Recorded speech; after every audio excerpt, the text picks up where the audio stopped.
Bonjour à tous et à tous. Alors vous aviez bien entendu, reconnu tous ce thème célébrissime, quasi iconique, qui ouvre chacun des 9 épisodes des Star Wars. Il porte la signature, telle une marque déposée, de John Williams, qui est le compositeur attitré de cette saga et qui aura marqué plusieurs générations de spectateurs, mais aussi de musiciens, comme aimantés par cette écriture flamboyante, inventive et d'une extraordinaire efficacité. Je pense que vous avez tous dans la tête et dans l'oreille le son des bandes originales des Star Wars, c'est la sonorité somptueuse du London Symphony Orchestra qui a enregistré les bandes originales au cours de longues séances dirigées par John Williams lui-même. Par exemple, il y a eu 18 séances de 3 heures pour les 110 minutes de musique de l'Empire contre-attaque. Vous imaginez un petit peu l'ampleur du projet. Alors cette saga, c'est une véritable œuvre à part entière. Mais quelles en sont les inspirations? À quelle source John Williams est-il allé chercher ses idées, ses thèmes, ses orchestrations, ses harmonies? C'est ce que nous allons vous faire découvrir, tout au moins partiellement, au cours de cette balade dans son monde sonore si fascinant. Alors nous allons d'abord nous intéresser à ce fameux thème, ce main title des Star Wars. Vous l'avez tous, évidemment, dans l'oreille. Maintenant, je vous invite à écouter ceci.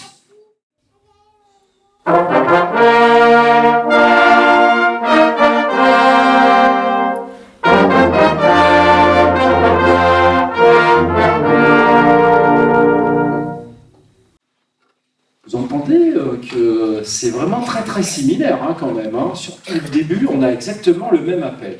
Bien, cette musique-là, elle est signée Erich Korngold. Elle date de 1942. Il avait fait cette musique pour un film qui s'appelle King's Row. En français, c'est Crime sans châtiment, le titre. C'est un film de Sam Wood. Et on peut signaler d'ailleurs qu'au générique, vous pouvez trouver par exemple un certain Ronald Reagan qui jouait dedans. Puisqu'il a commencé par être acteur avant d'être président des États-Unis. On reconnaît le large emploi des cuivres et bien sûr cette ligne mélodique qui rappelle étrangement celle de John Williams. Mais voici un autre exemple, puis presque encore plus marquant. Écoutez ceci. Vous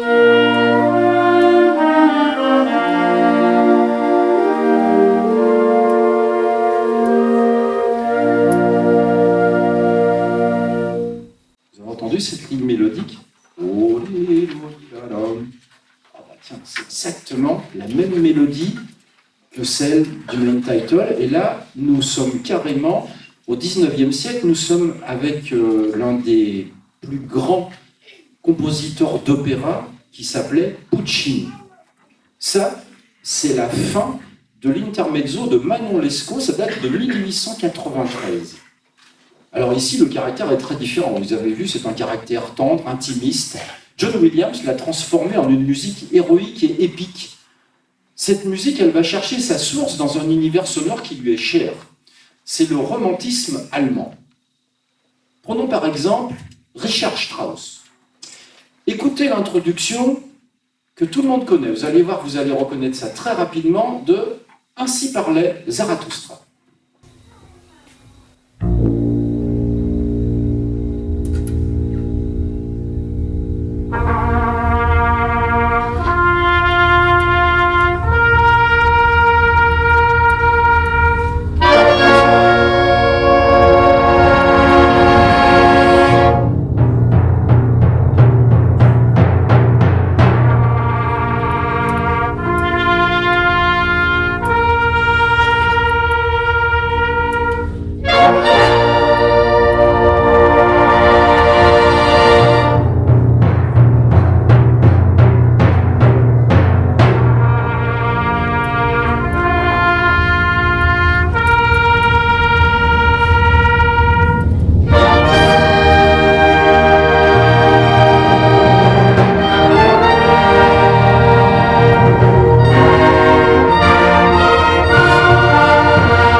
Vous pouvez me le dire, hein, vous allez voir.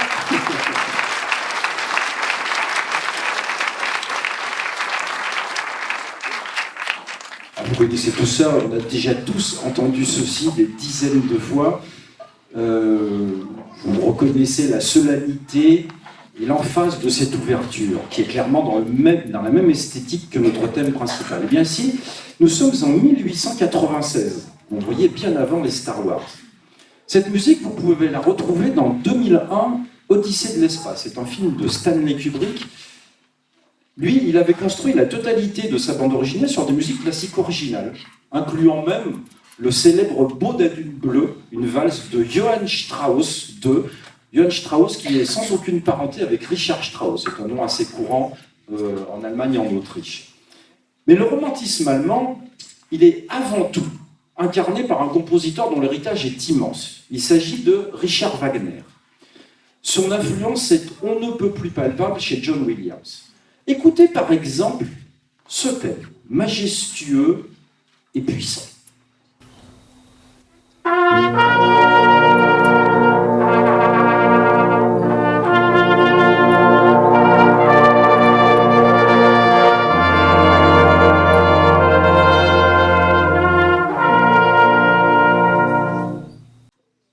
Vous voyez ce côté fanfare, très solennel. Ce thème, c'est le thème de l'épée. L'épée, c'est un extrait d'un opéra de Wagner qui s'appelait L'Or du Rhin, qui date de 1869. Bien sûr, la mélodie est différente, mais vous pouvez sentir la parenté d'écriture dans le caractère noble, un peu vindicatif de ce thème. L'Or du Rhin, c'est l'un des 4 opéras qui forment un gigantesque ensemble qui s'appelle la tétralogie. La tétralogie, encore appelée l'anneau des Nibelungen. On est bien avant le Seigneur des Anneaux. Vous voyez, il y a une parenté. La tétralogie ou l'anneau des Nibelungen, c'est 15 heures de musique qui sont basées sur la mythologie germanique et c'est un nombre considérable de personnages.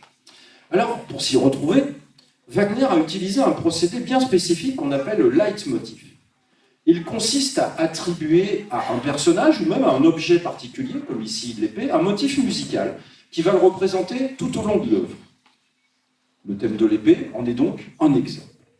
La tétralogie compte en tout 86 leitmotifs.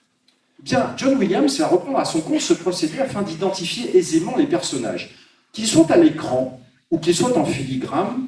Lorsque leur thème résonne, on sait qu'ils sont là. Par exemple, si vous entendez ceci.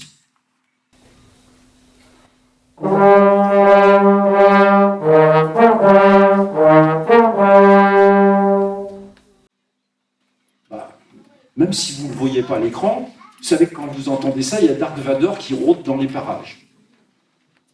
Donc, vous identifiez immédiatement le personnage. On va s'intéresser à ce thème. Ce thème, il apparaît pour la première fois dans l'Empire contre-attaque. Et cette fois, John Williams va aller chercher son inspiration chez un compositeur anglais, Gustav Holst, qui a vécu entre 1874 et 1934 et qui a notamment laissé une suite symphonique flamboyante intitulée, tiens, les planètes. Parmi celles-ci, l'une d'elles va particulièrement nous intéresser, il s'agit de Mars. Mars, vous le savez sans doute, c'est la guerre. Et Williams va reprendre une idée à la fois rythmique et harmonique chez Holst pour son accompagnement du thème de Dark Vador. Écoutons d'abord le début de cette marche impériale, mais sans son thème.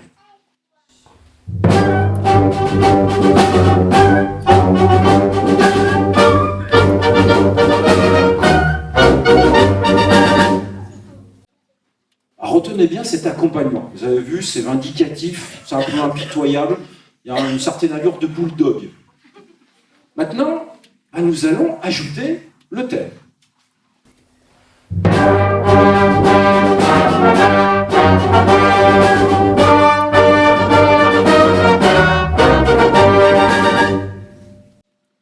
Oui, lorsqu'on entend une musique, l'oreille elle est attirée forcément par la thématique, par la chanson.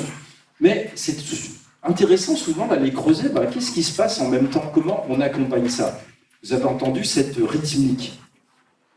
Alors vous avez vraiment la parenté avec la marche impériale. La différence, c'est que la marche impériale, c'est une marche, donc c'est très carré, c'est à 4 temps, c'est inexorable, c'est un peu écrasant. Mars représente la particularité d'être à 5 temps, ce qui lui confère un aspect dérangeant, un aspect un petit peu instinct. Alors, on va faire un petit exercice. Si nous superposions la marche de Dark Vador avec Mars, bien vous allez voir, en rajoutant simplement un temps à la marche, nous allons obtenir un résultat étonnant et révélateur de la similarité des deux écritures. Alors, avant d'avoir cette superposition, je vais vous faire écouter simplement le début de Mars. Écoutez surtout sa rythmique.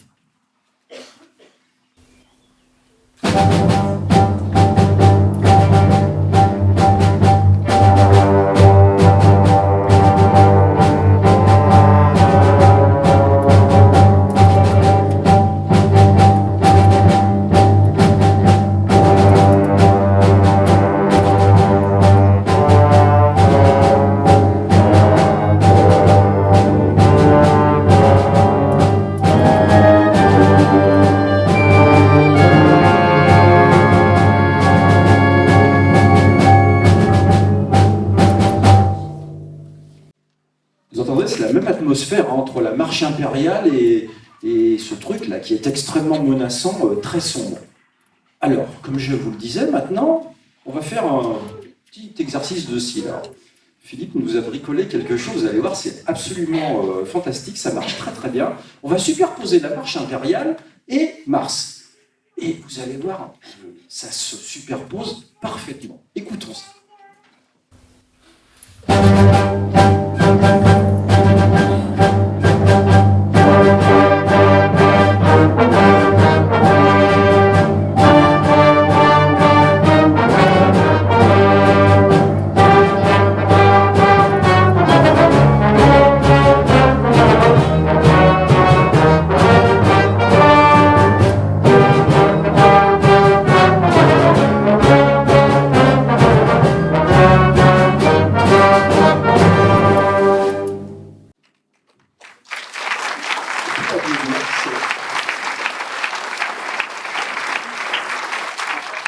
Le résultat est assez bluffant, hein. Avouez-le, on peut vraiment superposer les deux. Alors, certes, là, nous avons un Dark Vador qui est un petit peu boiteux, parce qu'on a ce côté instable à 5 temps, mais ça fonctionne extrêmement bien.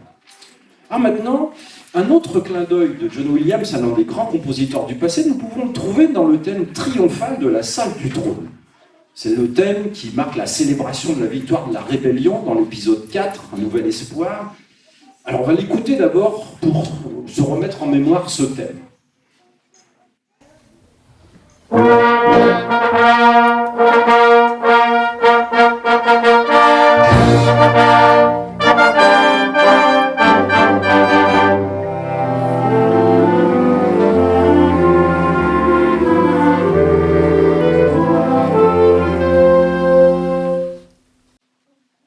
vous rappelez tous cette musique, vous l'avez tous entendue. Elle est d'une écriture très mélodique, une mélodie d'une ardente intensité. Mais les mesures d'introduction, ça vous rappelle rien? Écoutez les mesures d'introduction.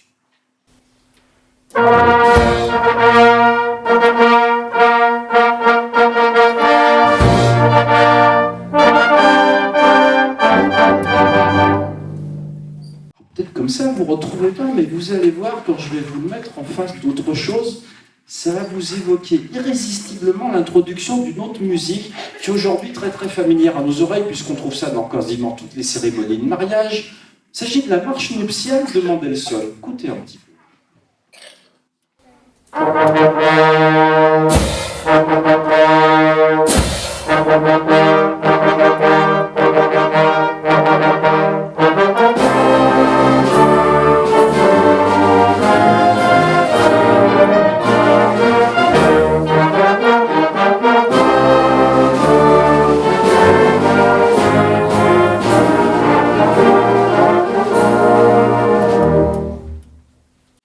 Vous avez entendu le début? C'est quand même très très similaire.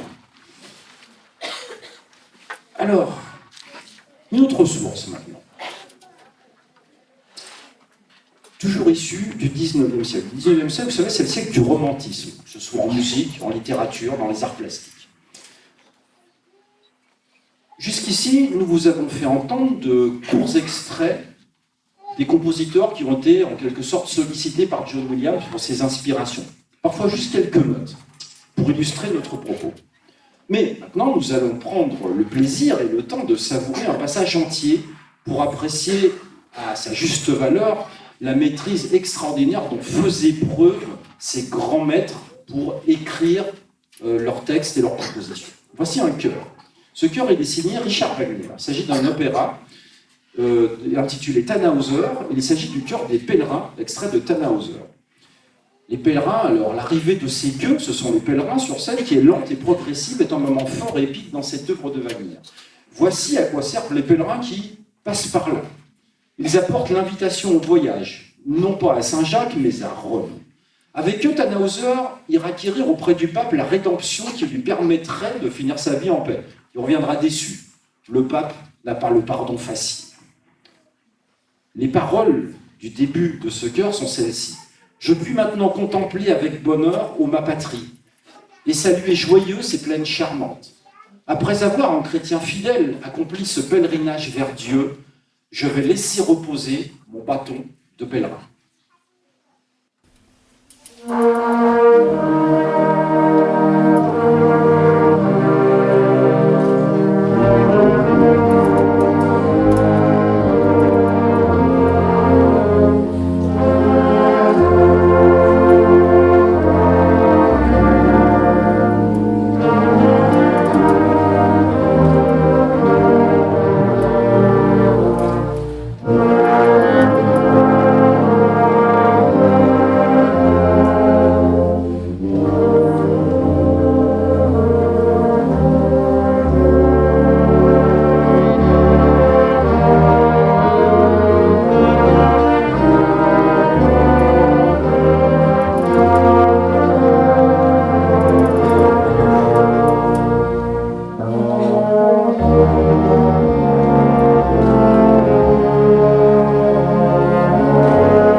puissance et quelle noblesse dans cette musique. Mais revenons à un autre compositeur déjà cité au début. Il s'agit de Richard Strauss. Alors ici, il ne s'agit pas de retrouver une quasi-citation d'une de ses œuvres, mais bien plutôt d'un style d'écriture, d'une atmosphère, rendue par la mélodie, mais aussi par l'orchestration. Écoutons un leitmotiv, cette fois de Strauss, que l'on trouve au corps. On va le trouver, ce leitmotiv, dans sa symphonie alpestre. La symphonie alpestre, je vous engage à écouter ça au moins un jour dans votre vie, c'est une composition grandiose qui évoque une ascension en montagne dans les Alpes. Voici ce leitmotiv. Bravo.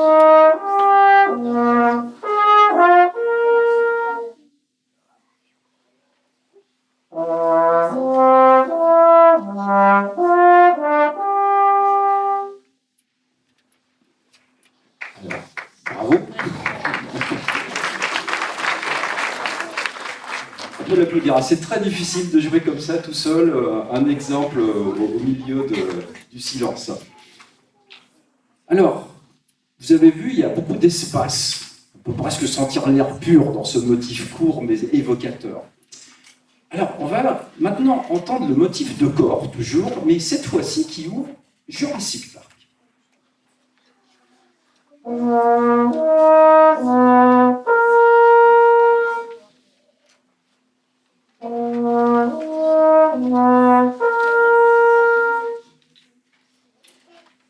Alors, vous voyez, on a la même sensation d'espace. C'est pas la même mélodie, bien sûr, mais elle s'apparente à celle de Strauss par son côté noble, imposant.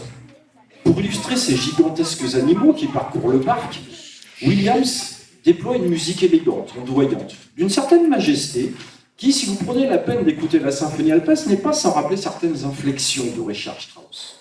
Eh bien, écoutons donc cette musique magnifique de Jurassic Park.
Vous avez pu entendre la majesté, la souplesse de cette musique qui semble onduler au travers des instruments, des méandres de sa mélodie, dégageant une impression de grâce, une certaine sérénité devant ces géants, somme toute plutôt pacifiques, si l'on accepte bien entendu le T-Rex.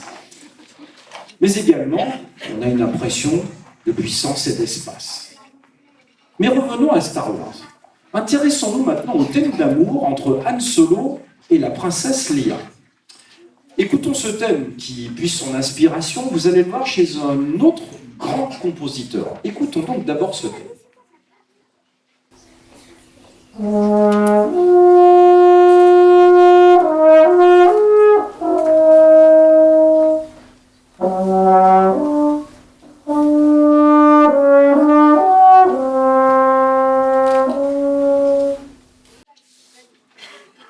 Vous avez tous en mémoire cette magnifique mélodie qui est d'une intense expressivité, qui reste quasi instantanément dans la mémoire.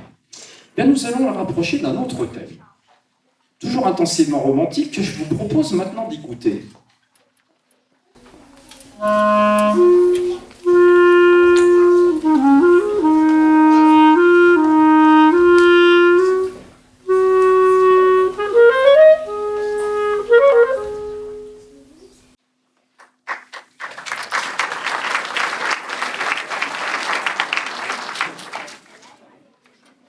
Alors, vous avez entendu peut-être la ressemblance de la mélodie. Vous voyez, il y a une certaine parenté là-dedans. Ce que vous venez d'entendre, alors ici c'était interprété à la clarinette, c'est le thème du concerto pour violon de Tchaïkovski. Ça date de 1878, c'est le major du répertoire pour violon. John Williams est allé chercher chez ce grand compositeur son sens de l'expression, du mélisme, de la dramaturgie. Mais il a habillé son thème de façon très différente. Alors ce thème, écoutons-le maintenant avec son accompagnement qui vient en souligner toutes les inflexions.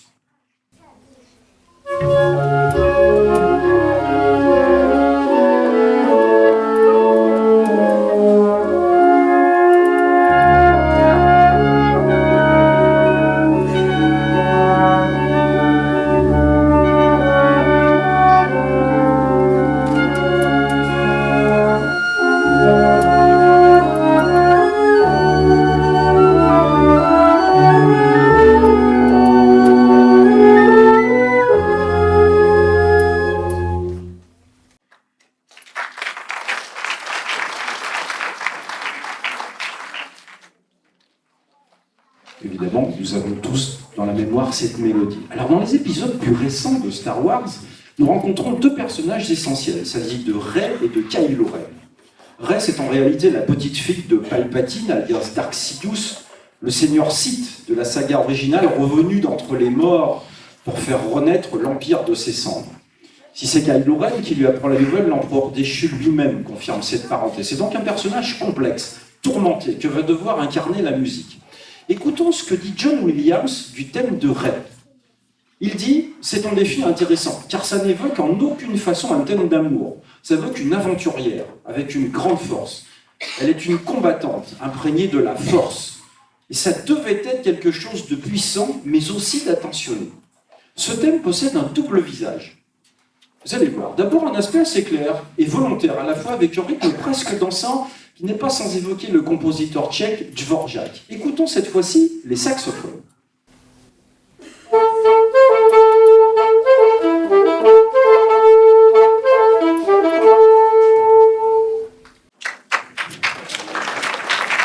Ce petit rythme de danse, c'est comme ça, très allègre. Mais il y a aussi un côté beaucoup plus sombre, plus tourmenté, mais toujours aussi volontaire, avec une mélodie beaucoup plus tortueuse. Écoutons cet autre visage.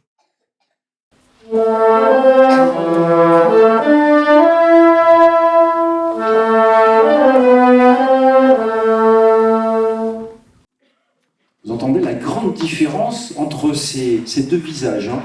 Eh bien, ces deux lignes combinées vont ainsi façonner le personnage. Écoutons ce thème.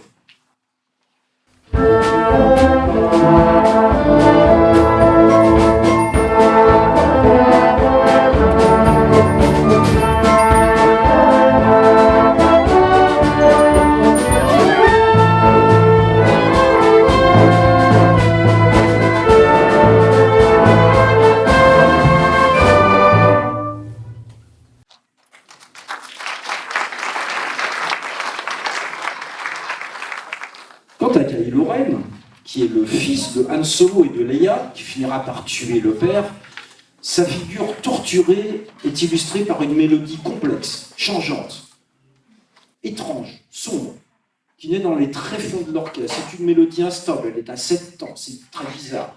Et elle va se déployer dans une puissance un peu maléfique.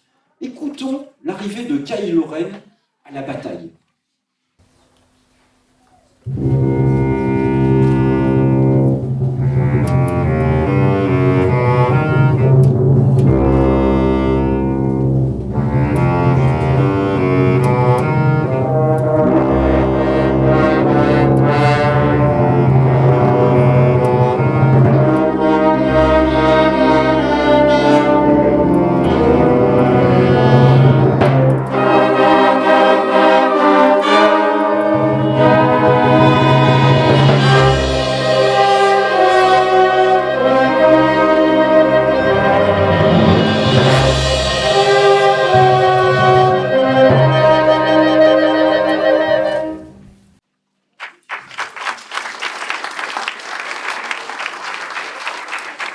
Là, on sent tout de suite qu'on n'est pas là pour s'amuser et qu'il va se passer des choses terribles. Mais John Williams, c'est aussi un compositeur qui érige sa propre esthétique, et notamment dans cette composition qu'on va écouter maintenant, qui est si prenante et émouvante. Je pense que vous avez tous ça dans la tête, et j'espère que vous avez tous vu ce film extraordinaire. Il a écrit cette mélodie tout spécialement pour l'immense violoniste Itzhak Perlman, et c'est l'illustration de ce film extrêmement touchant, extraordinaire, qui s'appelle La liste de Schindler. Écoutons cette sublime musique qui va être interprétée ici par le pupitre de clarinette.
Magnifique musique pour un magnifique film. Alors nous pourrions ainsi multiplier les exemples des multiples talents de John Williams. Nous allons vous en proposer 3 derniers. Voici tout d'abord le thème de The Mission. C'est composé, c'est un petit peu à part, ça s'est composé pour NBC News en 1985. Il s'agit d'une suite orchestrale en 4 mouvements. Le premier s'intitulant précisément The Mission. Et il est utilisé pour NBC Nightly News depuis 1985. Alors à l'origine, il est composé pour un grand orchestre, 80 musiciens. Williams a même réenregistré en 2004 avec un orchestre de 100 musiciens. On n'a pas tout à fait le compte, mais vous allez voir, ça marche très bien. On peut y retrouver les influences d'ailleurs d'un autre grand compositeur américain qui s'appelait Aaron Copland, notamment si vous avez l'occasion d'écouter sa musique de ballet. Écoutez donc ce thème, résolu, cuivré et syncopé.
John Williams, il maîtrise également fort bien l'écriture dans le style jazzy.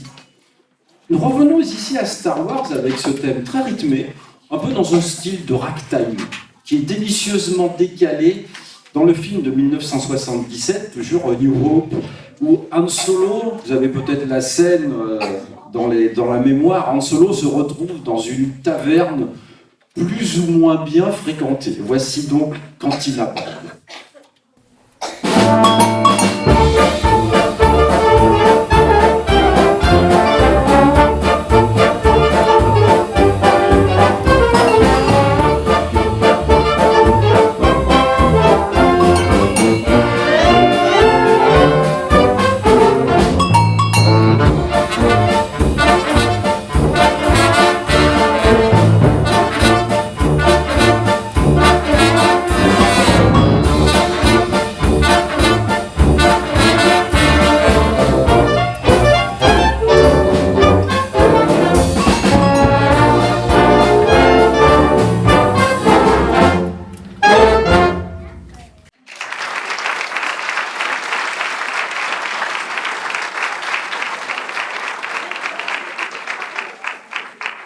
Vous avez remarqué qu'il y a des musiciens extrêmement polyvalents, puisque le clarinettiste nous a fait une magnifique démonstration de percussion solo. Vous pouvez l'applaudir, parce que c'est magnifique.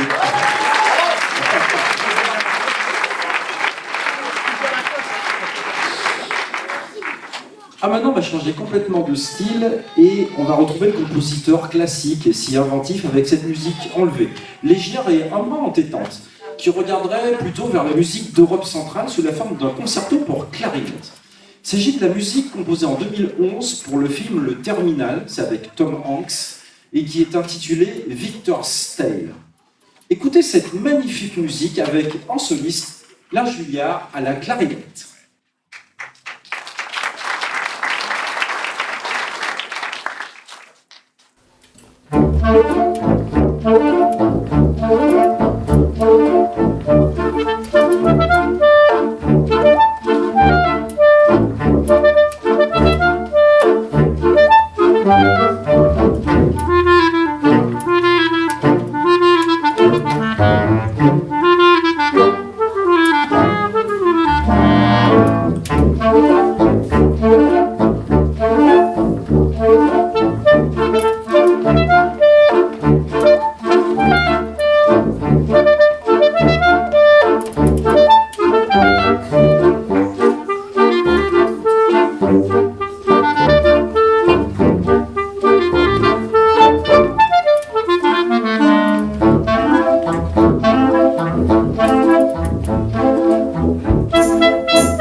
Bravo, merci à Léa pour cette magnifique interprétation.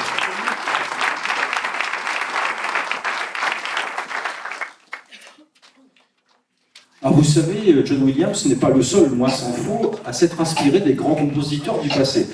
Nous voudrions vous donner ici deux exemples. Ils sont signés Serge Gainsbourg.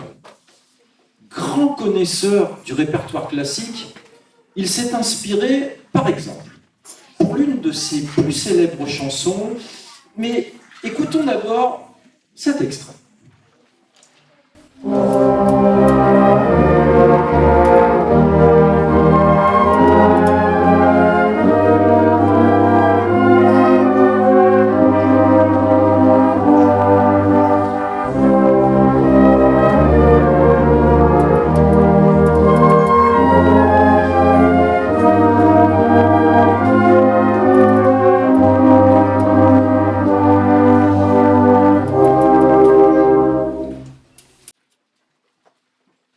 Ensemble, c'est le quatrième mouvement de la sonate numéro 1 pour piano d'un certain Beethoven. Est-ce qu'un bout de mélodie a attiré votre attention? C'est pas forcément évident à reconnaître. Ah, j'ai une candidate là. Non, alors c'est pas celle-là. C'est bien tenté, mais ce n'est pas celle-là. Je vais vous faire écouter juste tout petit bout. Regardez, écoutez bien juste cette gamme descendante. C'est rien du tout, écoutez.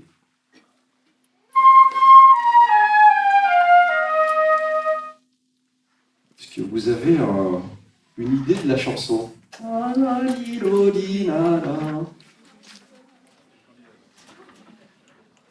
Exact. Nous avons une gagnante là-bas.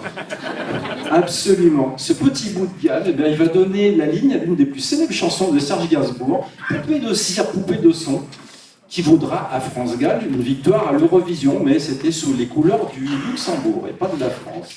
Écoutez.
comme ça qui gêne. Et puis un dernier exemple, Initial Bébé. Bébé pour Brigitte Bardot, bien sûr. Alors là, nous allons avoir une citation pure et simple de la 9e symphonie de Dvorak, qui est dite Symphonie du Nouveau Monde. Je vais de nouveau solliciter le pupitre des corps qui vont nous faire entendre cet appel issu directement de cette symphonie. Écoutez bien. Ils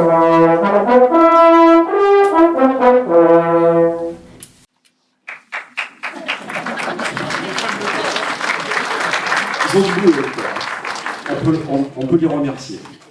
Alors, ce motif, eh bien, vous allez pouvoir les réentendre tel quel dans la chanson de Gainsbourg.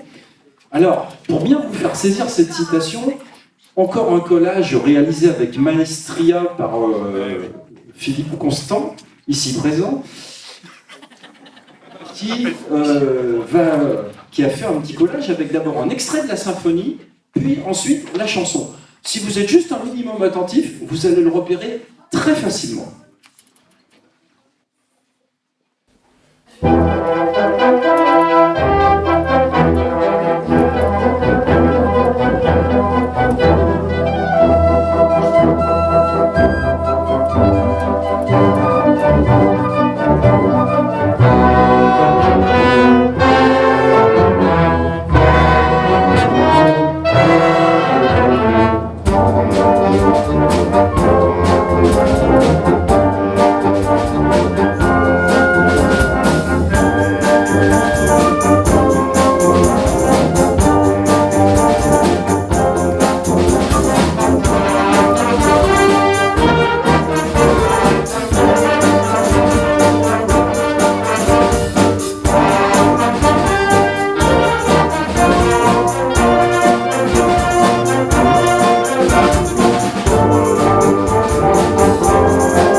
La prochaine fois que vous entendrez cette chanson, vous saurez qu'il y a un petit peu d'Antonin Dvorak là-dedans.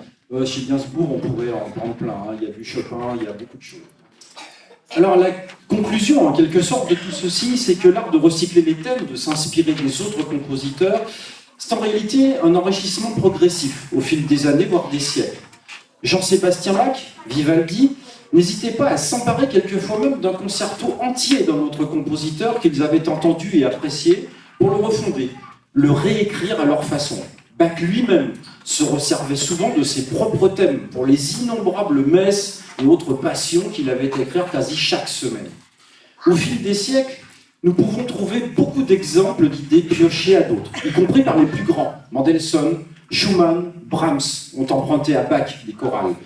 Shostakovich, dans sa 15e symphonie, cite Rossini et Wagner. On pourrait continuer ainsi longuement la liste des exemples. Mais ils s'en façonnaient chaque note à leur façon, afin de mettre leur signature sur une œuvre originale.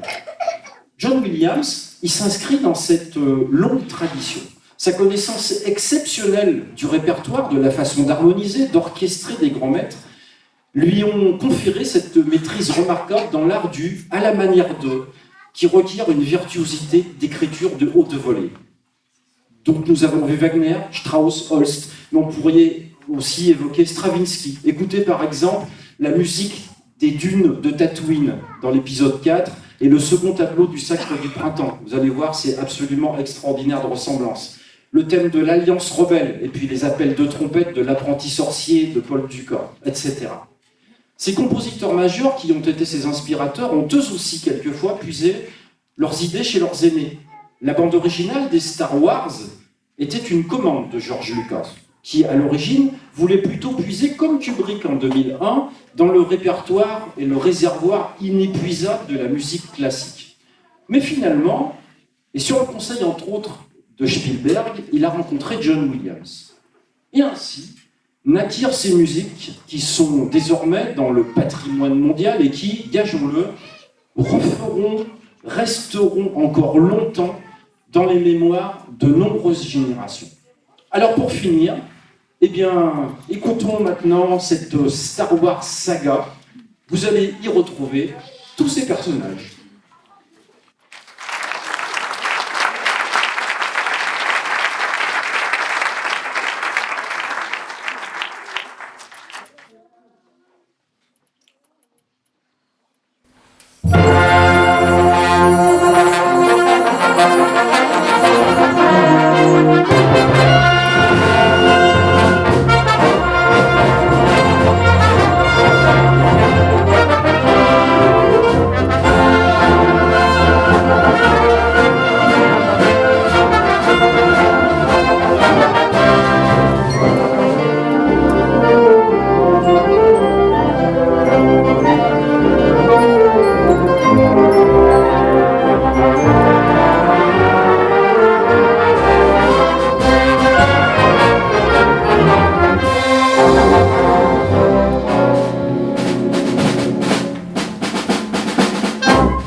un petit dernier. Cette fois-ci, c'est un... Oh, comment on va dire? Un clin d'œil, une déformation, un pastiche. Voilà, vous allez reconnaître le thème de la 5e symphonie de Beethoven, le fameux pop pop pop pop. Mais il est arrangé à une sauce, vous allez voir, un peu surprenante, mais qui est très très réussie. Voici donc, pour finir, un genre de Beethoven.